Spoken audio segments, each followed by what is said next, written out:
Kita akan menjelaskan mengenai peran OJK dan LPS dalam lembaga keuangan. Pertama-tama kita akan menjelaskan mengenai pengertian Otoritas Jasa Keuangan atau OJK.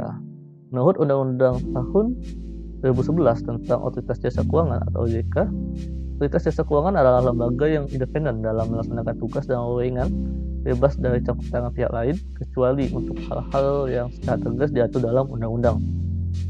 Kita akan menjelaskan mengenai tujuan dan fungsi Otoritas Jasa Keuangan. Tujuan dari OJK atau Otoritas Jasa Keuangan yang pertama adalah agar keseluruhan kegiatan di dalam sektor jasa keuangan terselenggara secara teratur, adil, transparansi, dan akuntabel. Selanjutnya, itu mampu mewujudkan sistem keuangan yang tumbuh secara berkelanjutan dan stabil. Terusnya itu mampu melindungi kepentingan konsumen dan masyarakat. Terus kita akan menjelaskan mengenai fungsi Otoritas Jasa Keuangan. Otoritas Jasa Keuangan mempunyai fungsi menyelenggarakan sistem pengaturan dan pengawasan yang terintegrasi terhadap keseluruhan kegiatan di sektor jasa keuangan. Nah, kita akan menjelaskan juga tentang tugas dan wewenang orientasi jasa keuangan.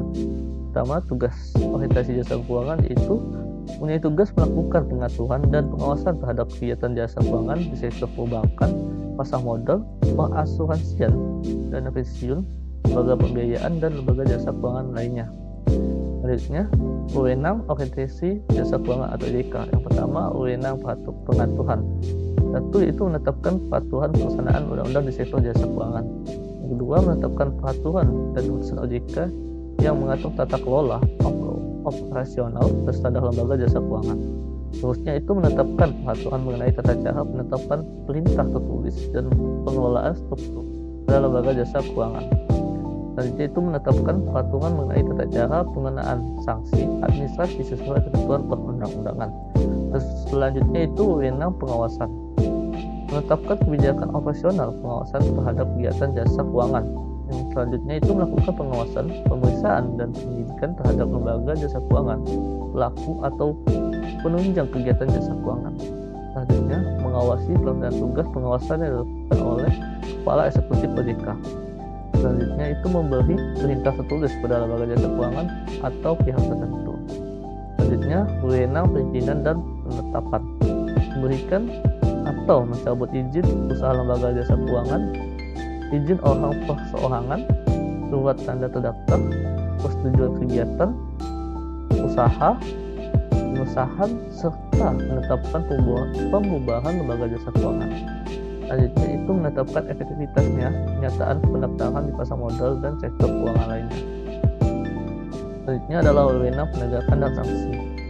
Menetapkan sanksi administrasi terhadap pihak yang melanggar peraturan perundang-undangan di sektor jasa keuangan. Selanjutnya itu melakukan penunjukan dan penetapan pengelolaan status kepada lembaga jasa keuangan yang bermasalah.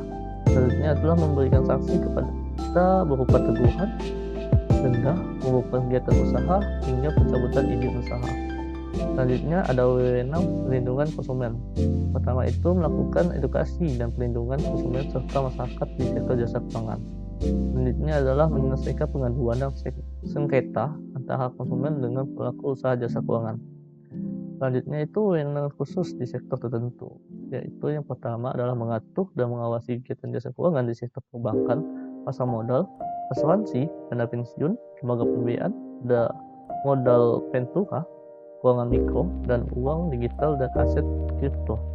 Selanjutnya terakhir itu adalah melakukan asesmen dampak sistematik kolaborasi keuangan dan pengawasan terintegrasi sektor keuangan. Selanjutnya kita akan membahas tentang hubungan antara OJK dan lembaga keuangan. Sesuai dengan tugasnya, OJK berhak melakukan pengaturan dan pengawasan terhadap kegiatan jasa keuangan di sektor perbankan, sektor pasar modal, dan sektor industri keuangan dan bank. Selanjutnya, peran OJK sebagai lembaga pengawas keuangan.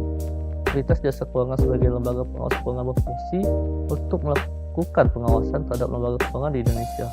OJK memiliki peran dalam pencegahan dan penanggulangan penyimpanan dana ilegal yang terjadi di masyarakat. Selain itu, melindungi nasabah dari berbagai permasalahan dengan lembaga keuangan. Pengawasan juga dilakukan agar lembaga keuangan yang diawasi tidak melakukan pelanggaran serta merugikan masyarakat. Investasi ilegal telah menjadi permasalahan di negara manapun, terutama di negara berkembang termasuk Indonesia. Singapura memiliki tingkat investasi ilegal yang lebih tinggi dibandingkan dengan negara maju. Investasi ilegal secara umum dapat diartikan sebagai investasi yang tidak memiliki izin oleh lembaga negara terkait. Akibatnya, dari investasi ilegal ini dapat berujung pada investasi bodong atau fiktif. Dalam kasus ini dapat dipastikan bahwa konsumen tidak akan mendapatkan uangnya kembali karena memang penyedia layanan investasi tersebut bertujuan melakukan penipuan. Selanjutnya kita akan membahas mengenai lembaga penjamin simpanan atau LPS.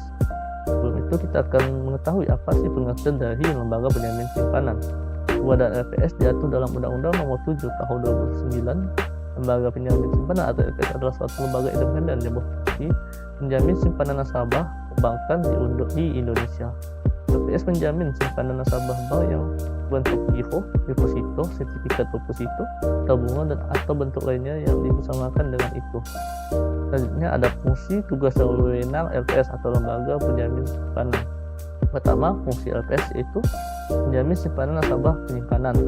Kedua, itu turut aktif dalam memelihara stabilitas sistem perbankan sesuai dengan kewenangannya. Selanjutnya, tugas LPS yaitu yang pertama, merumuskan dan menetapkan kebijakan pelaksanaan penjamin simpanan. Kedua, itu melakukan penjamin simpanan. Ketiga, merumuskan dan menetapkan kebijakan dalam rangka turut aktif memelihara stabilitas sistem perbankan. Yang keempat, itu merumuskan, menetapkan dan melaksanakan kebijakan penyelesaian bank gagal yang tidak berdampak sistematik atau sistematik. Yang kelima adalah melaksanakan penegakan bank gagal yang berdampak sistemik. Selanjutnya adalah wewenang LPS, yaitu satu, menetapkan dan memungut premi penjaminan.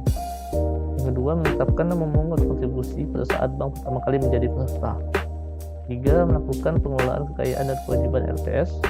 Selanjutnya, mendapatkan data simpanan nasabah dan data kesehatan bank, laporan keuangan bank, dan laporan hasil pemeriksaan bank sepanjang tidak melanggar kerahasiaan bank. Selanjutnya, melakukan rekonsiliasi, verifikasi, dan atau konfirmasi atas data tersebut. Selanjutnya, menetapkan syarat tata cara dan ketentuan pembayaran klaim. Selanjutnya, menunjuk, menguasakan, atau menugaskan pihak lain untuk bertindak bagi kepentingan atau atas nama LPS guna melaksanakan sebagai tugas tertentu. Selanjutnya, melakukan penyuluhan kepada bank dan masyarakat tentang penjamin simpanan. Dan yang terakhir adalah menentukan sanksi administrasi.